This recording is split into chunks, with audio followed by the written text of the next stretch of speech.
Even for avid supporters of Ukraine like me, Ukrainian literature remains an undiscovered country. Today, I'm speaking with Uilleam Blacker, who can guide us on that journey of discovery to engage with Ukrainian culture and identity. Ukrainian literature has a strong tradition of folk tales and oral poetry and has been influenced, of course, by the country's complex political and cultural history, including periods of colonization and national struggle. Welcome to Silicon Curtain. Please like, subscribe, and definitely add comments because it really helps with YouTube to get new people to discover the videos we produce. Also, you'll know the drill here as well. We include links to verified Ukrainian charities in the description of each video. I encourage you to check those out and look at ones that are really going to help Ukraine in the current situation. That might be helping veterans. It might be something of more a sort of military type application, but please do check that out. Ukraine needs our help. Uilleam Blacker is an associate professor in the comparative culture of Eastern Europe at the School of Slavonic and Eastern European Studies at UCL, University College London. He's the author of Memory, the City, and the Legacy of World War II in East Central Europe. He's also translated the work of many Ukrainian authors, including Oleg Sentsov's short story collection, Life Went On Anyway. His translations of novels by Taras Brakaska and Mike Johansson will be published in the Harvard Library of Ukrainian Literature series. In fact, this may well have happened already. I'll ask in a minute. His translations have also appeared in many anthologies and journals, including the White Review, Modern Poetry and Translation, and Words Without Borders. Welcome to the channel, and please do correct anything that was in that introduction that may be inaccurate. No, thank you so much for the invitation. It was all correct, all correct. Oh, fantastic. Well, good. I'm glad the university websites are kept up to date. Well, of course, we're going to dive into literature, but of course, we have to relate it back to politics and history, don't we? Because the history of Ukrainian literature is not just about finding a voice. It's often been about preserving that voice in the face of terrible events, oppression, and often persecution. And many writers have paid, I guess you could say, the ultimate price for their art. Yeah, it's true. If you look at the development of Ukrainian culture, Ukrainian literature, it has basically always existed under some kind of political pressure. Only really since 1991 have Ukrainian writers been able to work under conditions in which they are in an independent state, in which they are entirely free to write whatever they want about the state in which they live. And it's quite remarkable, really, to think about that. That's only really been the case for just over 3 decades. Mostly, of course, that means rule from Moscow, whether in the Soviet Union or from St. Petersburg and the Russian Empire. But, parts of Ukraine have been in the Austro-Hungarian Empire, also under Poland, if we go further back. So Ukrainian culture has always had to contend with some kind of exterior forces sort of impinging on Ukraine politically and culturally to a greater or lesser degree. And that has, in many ways, defined the development of that culture and that literature, that there is this kind of spirit of resistance, this spirit of kind of defiance, but also a sort of spirit of, I would say, irreverence towards power, towards authority. This kind of in Ukrainian culture and the Ukrainian character, I would say there's a kind of inbuilt lack of respect for authority and kind of rebelliousness, which is really there from the beginnings of Ukrainian literature right up until the present day. And as you say, it's often been a very difficult, a very repressive climate, especially when we talk about the Soviet Union. The 1930s probably been the peak of this, but we can talk about arrests and exile of writers under the Russian Empire. The various kinds of repressive policies against the language that go back into the 19th century. But when we get to the 1930s, especially, we're talking about the mass murder of cultural figures. So it's been something that has really been something that Ukrainian cultures had to kick against and fight against. But what we see is that it's not, Ukrainian literature is not necessarily just a literature of national struggle and kind of fighting for national rights. It manages quite remarkably, I think, even in those very, very difficult conditions, to be very varied, very diverse. It covers all kinds of topics beyond just the survival of the nation. It's a very, very rich literature, but as you said at the beginning, it's not been as well known to the outside world as it could be. And this is interesting, isn't it? Because when no, I said I wouldn't mention the R word, but here I go. I'm going to mention Russian literature. There's a very canonical approach to Russian literature, and of course that was solidified very much in the Soviet times. But it does seem that there are certain works that everybody's read or everyone was forced to read.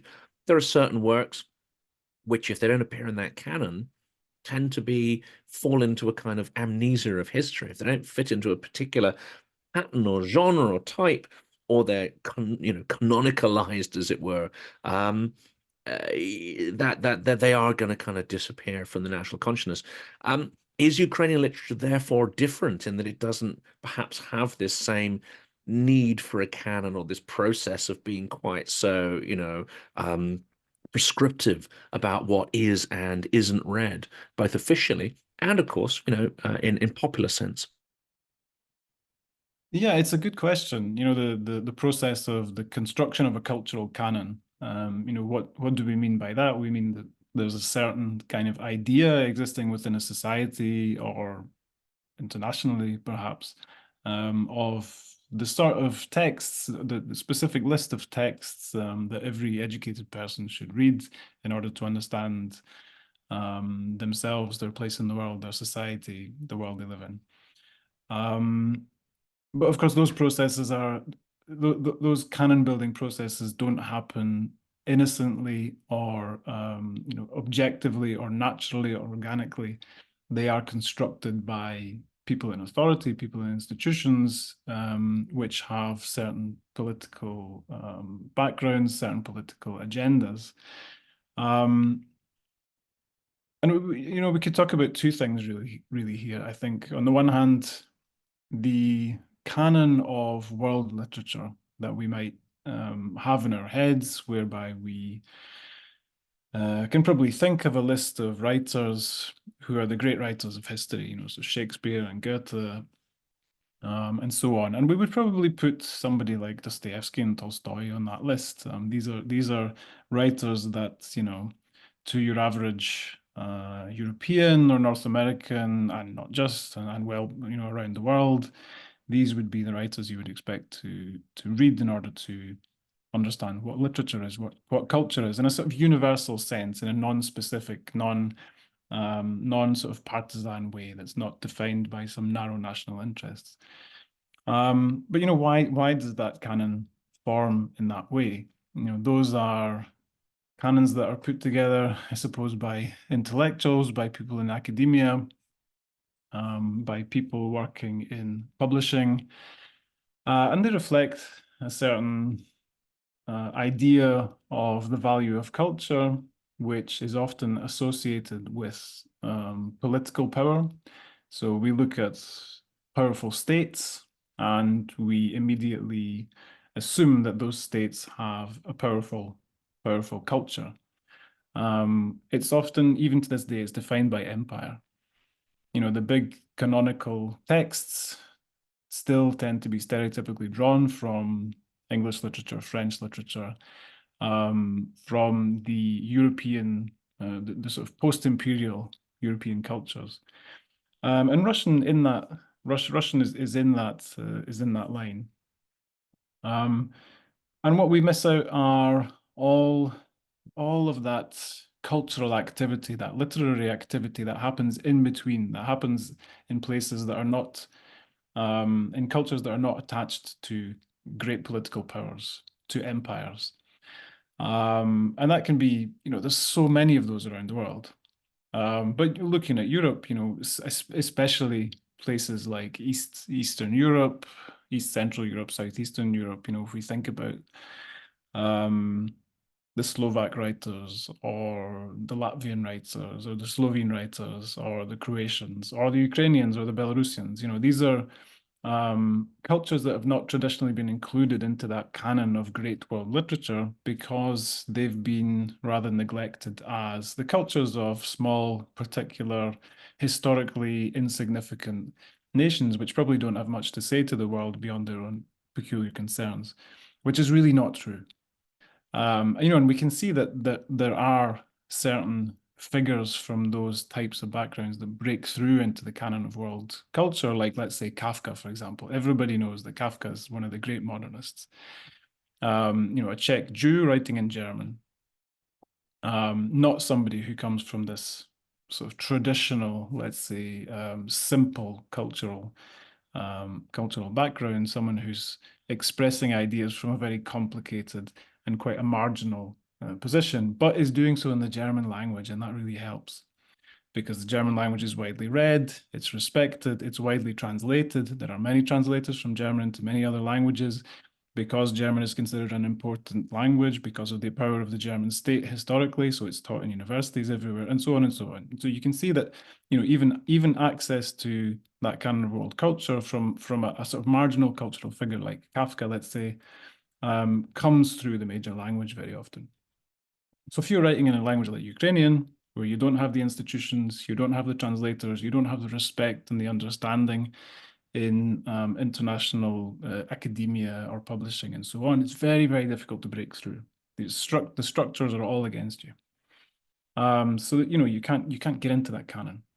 And the other thing, you asked about the Ukrainian canon. There certainly is a Ukrainian canon. It changes, as most canons do.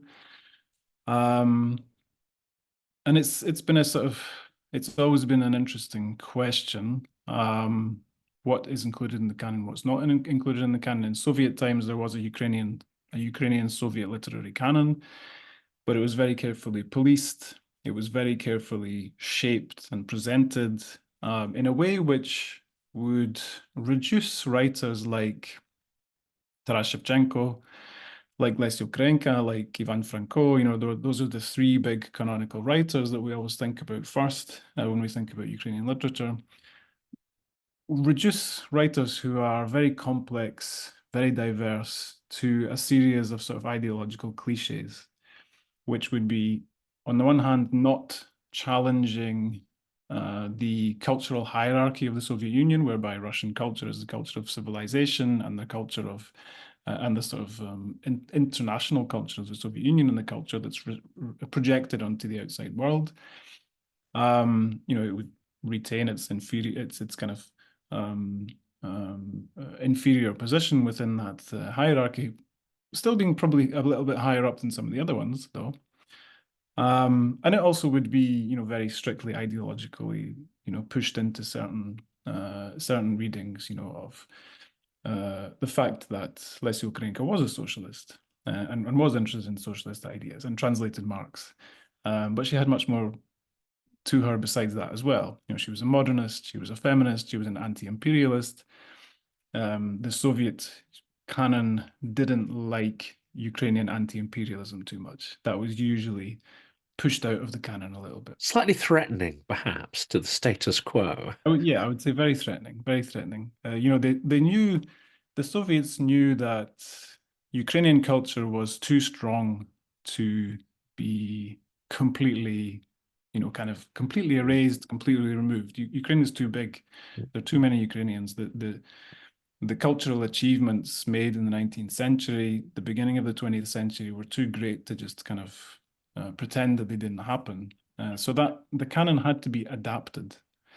And this is where I find it really fascinating in that, if you compare Gogol to Taras Shevchenko, you can say, well, one took the route of really emphasizing Ukrainian identity. In fact, building the foundations of Ukrainian identity. It's possible that Ukraine would not literally be able to be as resilient as it is to Russian invasion without these cultural identity foundations. But then you have Gogol, who is in some ways, I would say written off, but in some ways, classed as a Russian imperial writer, and of course, he's been co-opted into the Russian canon. But his stories are deeply subversive. I mean, they are amongst the most incredibly critical of that whole imperial culture and its hierarchy, extremely kind of biting. But because he's been co-opted as Russian, that criticism somehow is okay. If he was labeled as Ukrainian, perhaps, and criticizing the imperial model, that perhaps would be seen as far more threatening. So how does that work in terms of both reputation, but also in the way that Gogol got away with it? Yeah, I mean, Gogol is such a fascinating figure in that sense, and really someone who shows how complicated the status of culture and literature are in an imperial setting, and the various dilemmas that come up when someone from the imperial periphery wants to enter into the literary world, which is institutionally and politically focused in the heart of the empire. I mean, Gogol is very similar to Kafka in some ways. Here's a writer from this peripheral sort of geographic position, a sort of hybrid cultural identity between different cultural identities, between different languages, being informed by one cultural context but going into another. But writing in the big language, Kafka's writing in German and Gogol's writing in Russian, which is why Gogol is, one of the few Ukrainian writers who has broken into world culture via the Russian language, and the opportunities that affords. But that does mean that Gogol's tended to be known as a great Russian writer around the world. People often don't even know that he's Ukrainian. The way he's presented in editions in English, going back or even taught, I think, often in universities. That fact of him being from Ukraine is either almost not mentioned or seen as something incidental, when in fact, Gogol's Ukrainianness is not just a fact of his biography or of his childhood. It's something that's important all the way through his life. And it's also something important in his formation as a writer. He becomes a writer, he becomes well known as a Ukrainian writer, as a writer from the periphery who writes about Ukraine. Like you said, these stories set in Ukraine about the Cossack history, about the pre-imperial history of Ukraine, which he was fascinated by. And he brings those to the Russian reader. And under this kind of mask of self-deprecating humor, which some Ukrainians object to because they think that Gogol was kind of making a mockery of Ukrainian culture by presenting it as kind of folksy and funny. But he's also smuggling in these quite subtle challenges to the empire. When he has Cossacks come from Ukraine and go to St. Petersburg, and makes it quite clear that they don't understand Ukrainian. They don't understand Russian. They don't speak Russian very well. There's a cultural difference. The sort of narrators of his stories speak to the Russian readers with this kind of slight twinkle in their eye. I'll explain Ukraine to you. You probably won't really be able to understand it properly. But here is this culture that is different from what you are, that I have to explain. I have to explain a whole load of strange words that you won't understand because it is culturally distinct, it is culturally different, it has a different history. And it's also considerably more vibrant and full of life than your culture in St. Petersburg, than the imperial culture. And so Gogol was doing very subtle things like that. He was, and we know that he, at one point in his life, did have an ambition to move back to Ukraine. He wanted to research and teach Ukrainian history. He refused to accept a job teaching Russian history. It was something that was really not incidental to who he was. But it's also because he's been appropriated into the Russian canon so much. Many in Ukraine also consider him to be sort of someone who abandoned Ukraine and went over to the empire. And he has that kind of sort of ambiguous status, which is also true in many ways. You know, Gogol was not against empire in as far as we know. You know, he sort of challenged certain ways in which the empire saw Ukraine and saw its past. But he was generally quite a conservative in that sense in his political views. You know, he wasn't like Shevchenko, who was a radical anti-imperialist. But that doesn't mean that he wasn't somebody who was expressing a certain idea of Ukraine historically in terms of identity, culturally. And we have writers as well, don't we? I mean, P.G. Wodehouse is a good example of people who perhaps don't understand the sort of black and white nature of politics. They exist on a slightly different realm. So just because he's not interested in that level of politics, I mean, he's perhaps interested in something else. In terms of his satire, though, do you think it was important, him being an outsider, him being able to compare one culture to another? Because his satires are extraordinarily biting, and they get to the heart, as you say, of the colonist, brutal, hierarchical system. Extremely paranoid system as well, with people, you know, trying to compete for titles and ranks and so on. And it seems to me maybe there's some commonality there with Repin, who again, I, I loved his pictures. I've seen them in many galleries without having any understanding whatsoever that he was Ukrainian until fairly recently. But once you realize that, you realize that he's able to actually see things from the point of view of an outsider to be able to compare it to other frames of reference, which become, I think, quite important. Yeah, I think that outsider, that kind of peripheral perspective does allow you to see things in a different way. You know, and I mean peripheral, marginal, not in some kind of sense of judging the value or judging the importance or quality of the work. I mean, just, you know, it's purely about geopolitics. What you see is defined by where you are. And looking at the empire from the edge of the empire, from a part of the empire which until very recently had a different type of history. You know, when Gogol's born, beginning of the 19th century, Ukraine has only really been, you know, large parts of Ukraine have quite recently come under Russian control. You know, if we think of the expansion into southern Ukraine and into Crimea, it's only in the last few decades that this has really been consolidated. It's not ancient history that Ukraine had its hetmanate, it had its kind of Cossack state with a measure of autonomy and independence, and it recurs again and again in his stories. And that's one thing that makes him actually in some ways very similar to Shevchenko. You know, Shevchenko is Ukraine's national poet, is someone who was thinking about history a lot. He was thinking about how history defines who we are, how we can mine history for information that can help us in the present.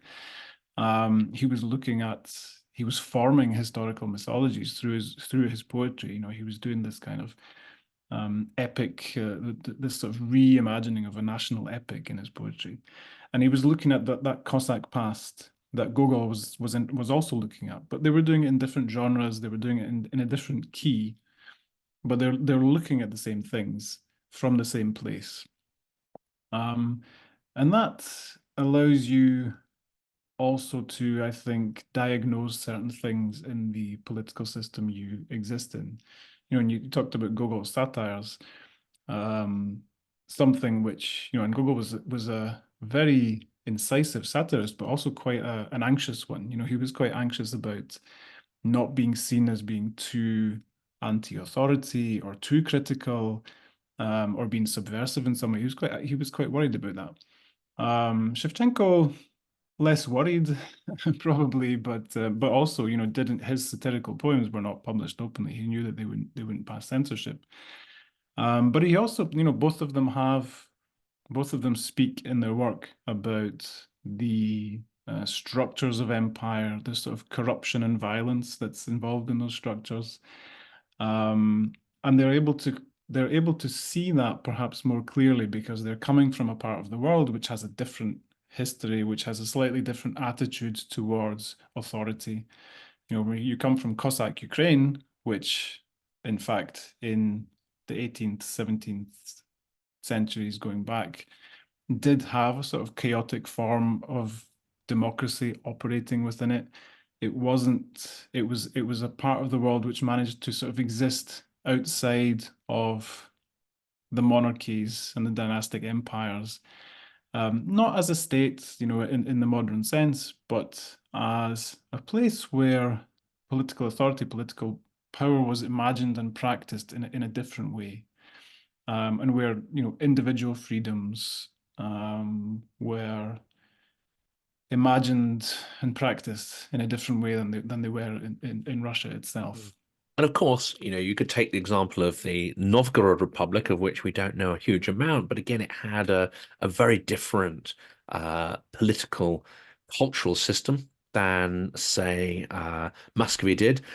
And I guess we don't know a huge amount about it, but other places like Suzdal, Vladimir, and others, the same as Kiev, would have had a different, and even within areas of Ukraine. But of course, one by one, the Muscovite political, let's say, methodology essentially genocided those political systems. How important is Ukrainian identity and literature to the fact that not only has it seemed to have retained and kept alive some of those alternative cultures, it managed to keep them through the Soviet Union to the point where they could re-emerge an independent state. And now this extraordinary, I'd almost get David and Goliath struggle. It's not because Ukraine has shown that it's in many respects it's a giant in innovation and being able to organize itself to resist. What role there is literature and identity, and how on earth did it survive this tumultuous history? Yeah, the survival of Ukrainian culture and language also is quite remarkable when we think about some of the languages of the region or in other parts of Europe and the world that have died out. You know, it really, considering the level of repression, it's quite remarkable that the Ukrainian language did survive, and looks, depending where you're on your perspective, looks pretty healthy. You know that Belarusians who care about their literature and their language often look at Ukraine as this amazing success story, even though many Ukrainians might often feel anxious about their culture and their language, even still today. You know, we can look at other places. You know, like I come from Scotland. You could look at the status of Gaelic or the Scots language, two languages which really declined, which sort of don't really function as modern literary languages today. But the Ukrainian language, which went through such horrendous oppressions, did survive. How did it manage to do that? It's a good question. I think in part it's to do with the fact that Ukraine is a big country, so there are many speakers. It was an agricultural country for much of its history. So if we think about the Russian Empire, literacy rates were very low. So actually it didn't manage to bring the Russian language to the Ukrainian peasantry in any meaningful way. So that, you know, the language survives in everyday use for the majority of the population right into the 20th century quite comfortably. When you know, literary activity, publishing, and so on is being policed and restricted. I think there's also just been a really that sense of a certain national community and a political identity has been strong since the 19th century in particular. You know, I think you can see that the idea transforms through the centuries of what exactly Ukraine is, what it means to be Ukrainian in the modern sense, and with the name Ukrainians and Ukraine, that sort of crystallizes more later in the 19th century, but it doesn't mean that it's not based on things that were there before.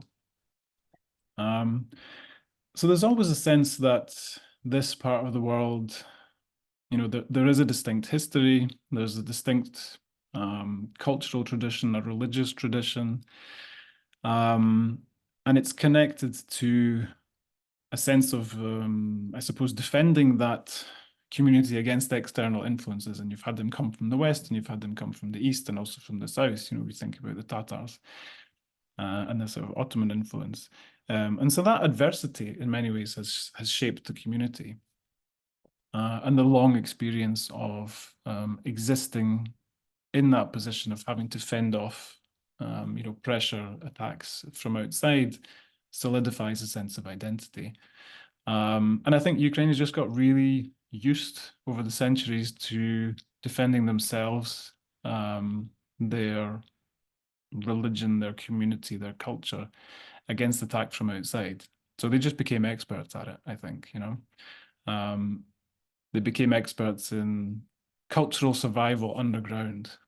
And I think it just became very, very difficult for that to be entirely removed in the Ukrainian sense. And of course, an element of Ukrainian-speaking people ended up in the diaspora, but also elements ended up in the Polish-Lithuanian Commonwealth. So there was a certain enclave outside of that sort of harsher, because it's still an imperial entity, but perhaps less persecution and more opportunities for that to continue without the intense persecution that we saw by the Russian Empire. Yeah, for sure. And I mean that the fact that not all of Ukraine was under Russian control was really important, and it's a really important thing to pick up on.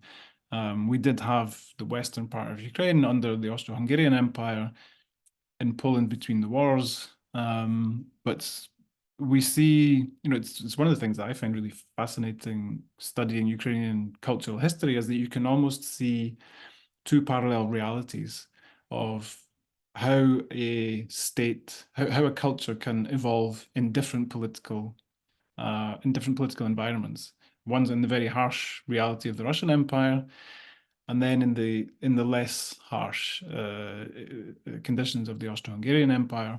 So you've got a sort of a version of Ukrainian culture that feels a bit more like the way that Polish or Czech or Hungarian or Slovak cultures are developing, and then you've got another one that's having to deal with a very different kind of set of circumstances. And obviously they speak to each other, and they help each other. So it's kind of interesting when you look at the late 19th century, early 20th century. Conditions are freer in in Lviv and in the western part. Writers from the Russian Empire, Ukrainian writers are sending their work abroad to be published in Lviv, or maybe in Prague or Budapest could be. And then these things are being smuggled back into the empire, illegally. But at the same time, even though the conditions are more free in the Austro-Hungarian Empire, a lot of the real kind of the most powerful articulations of Ukrainian culture and identity are coming from within the Russian Empire. When you think about figures like Lesy Ukrainka, obviously with Shevchenko first, we have Lesy Ukrainka afterwards. There's a sort of sense of you encounter Western Ukrainians coming into the Russian Empire and kind of admiring how great Ukraine has this kind of sense of itself, which seems to be strangely more secure and more well developed and more kind of I suppose has this kind of fighting spirit in the way that they sort of feel like it's a bit lacking in the West, So the two different parts are fueling one another, helping one another, people, texts, ideas are circulating, and that's another key thing, which if we could speculate, if all of Ukrainian literary activity had been within one empire, within the Russian Empire, what would have happened? The course of the cultural history might have been a bit different. And the Belarus is perhaps an example. I mean, maybe Ukraine never would have been quite as serious as that, but the Belarusian language is essentially facing extinction, and I think the core literary works are almost certainly mostly written in Russian by writers in Belarus. In this 30-year period, and especially under the extraordinary pressure of Maidan and the subsequent invasions, now full-scale invasion, do you see this process of these sort of twin track or two different sort of cultural tracks? Are we seeing a blending or a merging or a synthesis between them? Or is Lviv still a driving force, as it were, on this sort of, the cutting edge of literary development, publishing industry, and so on? I mean, I think that, yeah, I think you don't really, I wouldn't say that you see any kind of particular legacy of that 19th century, late 19th century divide. In today's Ukrainian literary processes, Ukrainian culture does come under, on Ukrainian territories, basically comes under one state with the creation of Soviet Ukraine, and then after, the western parts are annexed after the war. So finally, after World War II, Ukrainian writers are working within a Ukrainian state, the Ukrainian Soviet state, as part of a single process. Of course, then like you said, there's the diaspora, and you have quite a powerful diaspora literature developing outside of Ukraine, in Europe, and in North America. So there are certain distinct trends and paths of development in that sense, but probably after the Second World War, literature in Ukraine is developing as part of the same process, albeit very much kind of beleaguered, especially under Stalin. But when you come to the post, the independent Ukraine,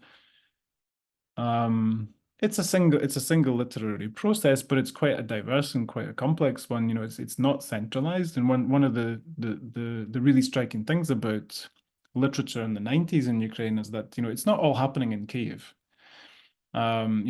Kiev is not, it's not the sort of be all and end all of Ukrainian literature where everybody goes and writes. You have a very strong regionalism in Ukrainian literature writers, and it's not just about Western Ukraine. There's Lviv writers, and there's Ivano-Frankivsk writers. And Ivano-Frankivsk, which is quite a relatively small city, was one of the real centers of literary activity in the 90s and the 2000s. You had some of the most exciting literary journals published there. It was the center of Ukrainian postmodernism. Yuri Androchovich is the big writer who comes out of there, but we have Yuri Izdrik, Taras Prochasko. These are the real kind of cult writers of the 90s and 2000s, and they're coming from this small city.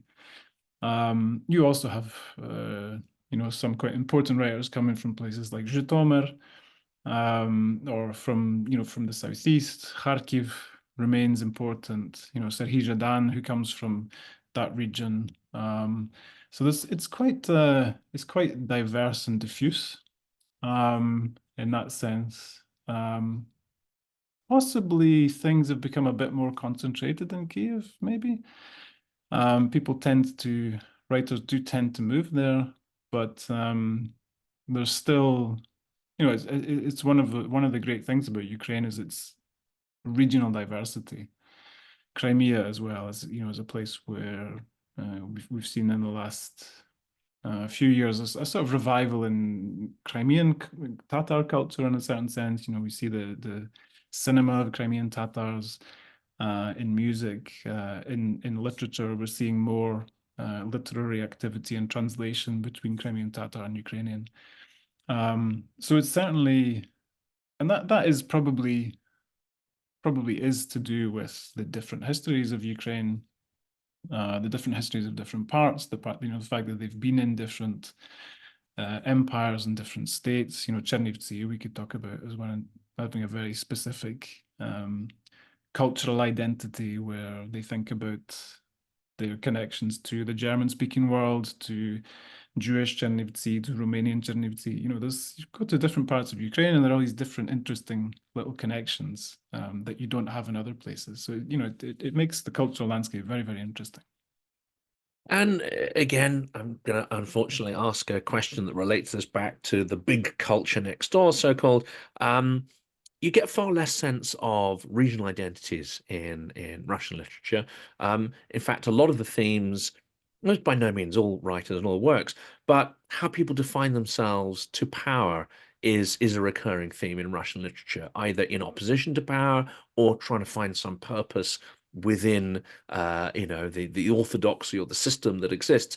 But it's that constant reference point to you and power and its influence back on you.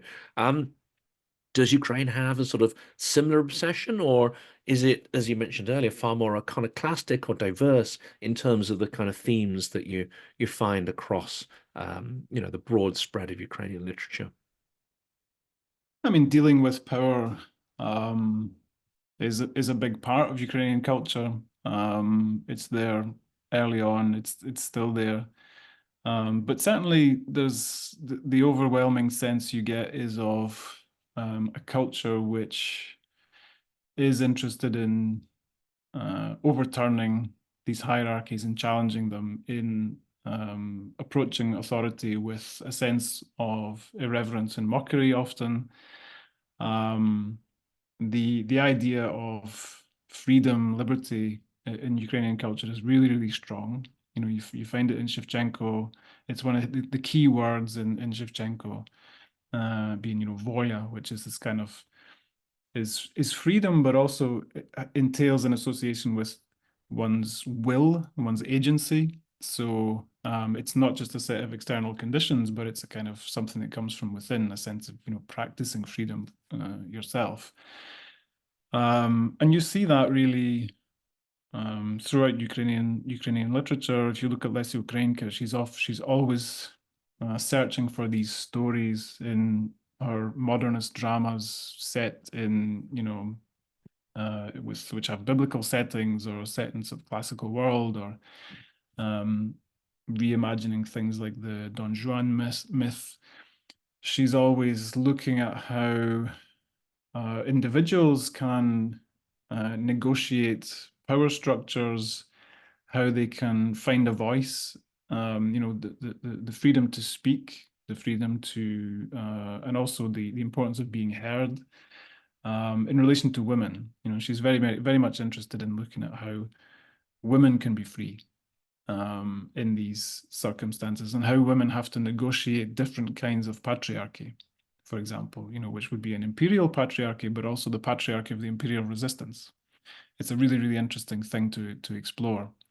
And she's doing that, more than 100 years ago. So that sense of liberty, of freedom. Another big example from the time is Kobylanska, Olga Kobylanska, who's a writer who comes from Chernivtsi. She's brought up, again, very sort of complicated cultural background. She speaks German. She's brought up in German culture. Chooses to write in Ukrainian as a young woman, and translating herself between German and Ukrainian, and also in her work, sort of exploring how can a young woman in the modern world exist outside of the patriarchal institutions of marriage, for example. How can she exist in the sort of provincial society, European society of the time, as an independent person, to be a creative person, to realize herself. So that sense of the seeking freedom in all kinds of ways, not just freedom from empire, not just freedom from political oppression, but freedom in all kinds of different ways. It's right through Ukrainian literature, and it's always, yeah, it's very hard to find a Ukrainian writer who would be sort of seriously entertaining any ideas of how we can exist alongside some sort of autocratic power, or how we can accommodate it, or entertaining the idea that this might be a good idea, or the empire might be a good idea. That there might be something like a sort of civilizing mission which gives one's own culture the right to conquer others and subjugate them to oneself. That just doesn't exist. It's always challenging that and kicking back against it.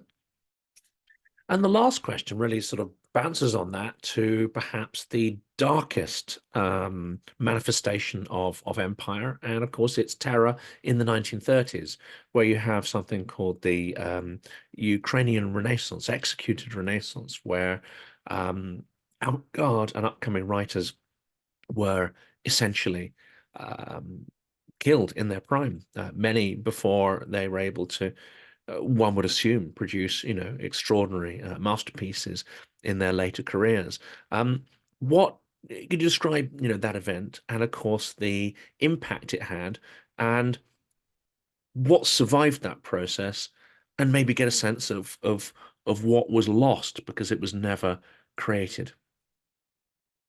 Yeah, it's a great point. If I always sort of think that we could compile an imaginary library of all the books that weren't written, because the writers were executed by the Soviets or were exiled by the Tsars, or died far younger than they should have, whether just through ill health, like Shevchenko. Shevchenko wasn't killed by the Russian Empire, but he was sent into military exile for 10 years, and he came back, an ill man, and probably didn't live as long as he would have otherwise, after going through that extremely harsh experience. Or those writers, like you said, the ones who came into Ukrainian literature in the 1920s, around about that time, and then are shot, imprisoned, shot in the 1930s, and often these were writers who were in their 20s, 30s, maybe early 40s. Writers who'd often just, written their first novel, or done a couple of collections, and were really talented, really interesting writers, and then those careers are cut short. So we can only speculate of what didn't happen in Ukrainian culture. It's a sort of, the legacy of that is complicated. I think you referred to that term, the executed Renaissance, which comes later, which comes from the 1950s. They obviously didn't think of themselves as an executed Renaissance. They did think of themselves as a Renaissance. They thought of themselves in terms of their left-wing ideology, most of them. We can sort of forget that this was communists essentially murdering other communists. These were not kind of right-wing Ukrainian nationalists or anything like that. They were accused of being so, but they weren't. They were left-wing, to a large degree, intellectuals who were looking for a way to make some kind of socialist or communist Ukraine function. Most of them thought, many of them tried to do that independent of Moscow, or thought that it would be much better to be more independent culturally and politically from Moscow.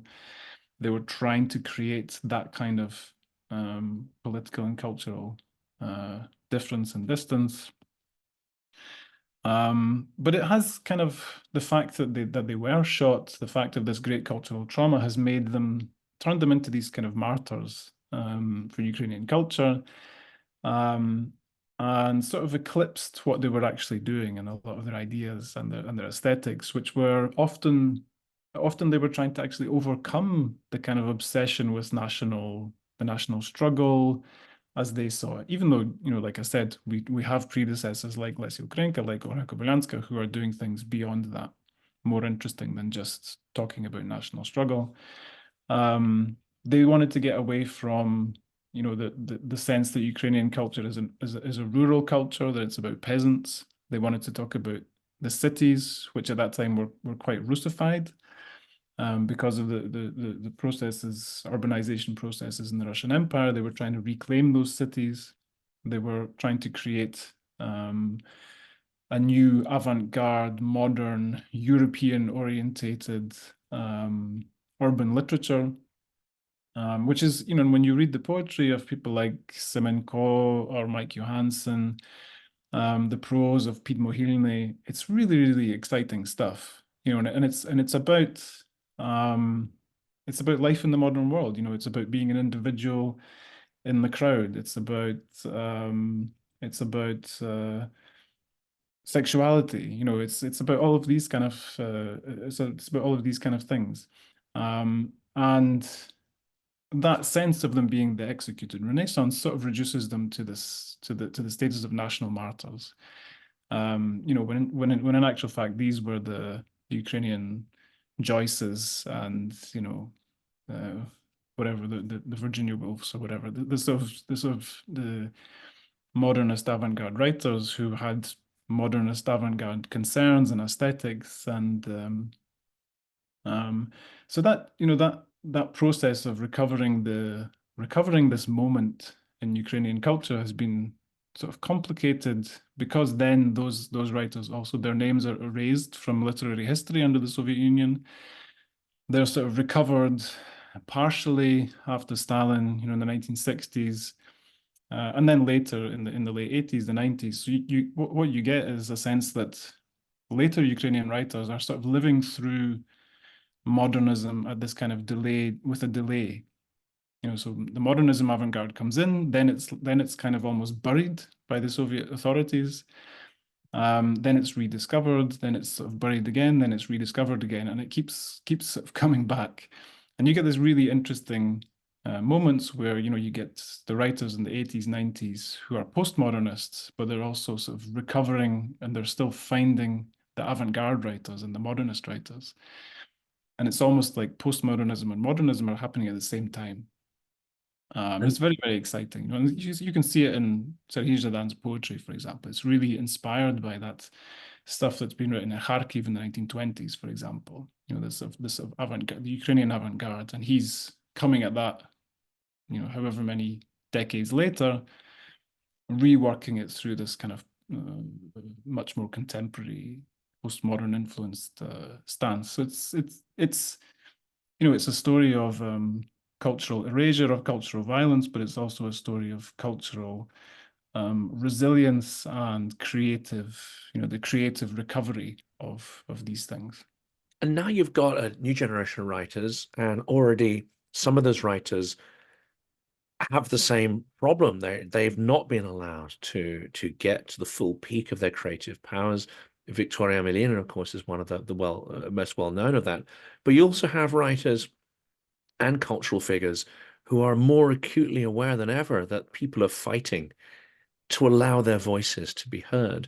And of course, you have a lot of writers who are actually been serving in the military since 2013 and many more in the current full scale. So what's the impact of that, this extraordinary merging of fighting, writing, creating, surviving? Yeah, I think that you put it really well. There is this kind of merging of the military, the civilian, the cultural. These things are intertwined in Ukraine. There are writers who are serving in the army, who have served in the army. There are writers who became writers through their service in the army. There's a big subgenre of Ukrainian literature, which is, veterans literature. Cultural activity is obviously orientated in many ways towards the war. Ukrainian writers are thinking about the war, they're writing about war, but they're doing it in interesting ways. It's not just literature has not become some kind of propaganda tool to support the war. Far from it. There's no sort of censorship or pressure in that sense. People write often quite difficult things about the experience of serving in the army. If you read Artem Chekh and the way that he writes about army service, it's not idealized in any way, but it's trying to convey to the Ukrainian reading public, but potentially, hopefully in translation, which is becoming thankfully more and more frequent that these things are being translated, some sense of what it means to fight a war as an individual, as someone who is just an ordinary person caught up in this war. And that allows you to understand what the war is really about. Because we think about the war in terms of territory, in terms of strategies and tactics and weapons, but what the people who are actually fighting in this war are fighting for is for their lives, for their families, for their communities, for their way of life, for their culture, for their history, their identity, for everything that is going to be threatened by Russian occupation. And that can be a really difficult thing to do. It can be a traumatic thing, a traumatic experience, a disheartening experience. It can be an experience that makes you question yourself and and your society in many difficult ways. It provokes difficult conversations. But Ukrainian writers are really, from what I can see, they're really coming at this in an honest way, in an open way. They're looking for that language to talk about this extremely difficult experience as it's almost as a kind of process, as a kind of therapeutic process for their own society. And you can see the way that, if you go to a literary reading in Ukraine right now, and I was lucky enough to be at a couple a few months ago during the war, they're packed out, and people are really turning up to buy books, to listen to writers, to have those conversations. It's a really something that you don't experience at literary events, in the UK or elsewhere. The stakes are different, the energy is different, and you feel like, the literature is really doing something important and worthwhile. Well, that's a brilliant place to end. That's a fantastic insight, and it's incredibly sort of thought-provoking that in the midst of all of this, this is one of the things that actually helps them to get the energy they need to find purpose, get through the day, do their job, their volunteering, and all the million things we know that Ukrainians are doing and dealing with. Thank you so much for joining the channel. I find this absolutely fascinating, and I look forward to bumping into you at future events and firing more questions at you potentially. Yeah, let's get some of those writers' names as well into the description of the video. I know people are always keen to sort of follow up, so we'll try to list some of those out and share them with the audience. But thank you so much. Sure, thank you so much for the invitation.